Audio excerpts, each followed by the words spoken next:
আসসালামু আলাইকুম। আজকে আলোচনা করছি দ্বিতীয় শ্রেণীর দ্বিতীয় অধ্যায় ২.২ যোগ এবং ২১ পৃষ্ঠা। ২১ পৃষ্ঠার মধ্যে একটি এখানে যোগ অঙ্ক দেওয়া হয়েছে ২৮ যোগ ১৫ কিভাবে যোগ করব? তাহলে এর আগে আমি আপনাদেরকে বলেছি প্রথমে আপনারা এককের ঘরে কয়টা আছে? একক এই ২ টা সংখ্যা একটার নিচে একটা এককের বরাবর একক এবং দশকের বরাবর দশক সংখ্যাগুলো লিখে ফেলবেন।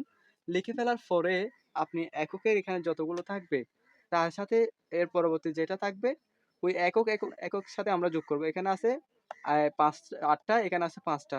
তাহলে ৮ এর সাথে ৫ যোগ করলে হবে এই ৮ এর সাথে ৫ যোগ করলে হচ্ছে ১৩।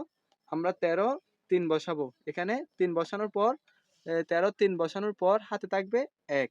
এই ১ এটা হচ্ছে আমরা এই সংখ্যাটার সাথে যোগ করে ফেলবো। তাহলে এটার সাথে ১ এটা যোগ করলে কত হবে? ৩ হবে। ৩ এর সাথে ১ যোগ করলে কত হবে? ৪ হবে। তাহলে এখানে আমরা দেখুন এই ২৮ এর সাথে ৮ এর সাথে ৫ যোগ করলে ৩, এখানে ১ এটা আনলাম।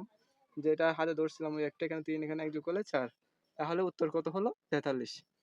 আশা করি অঙ্কটা বুঝতে পারছেন খুব সহজে।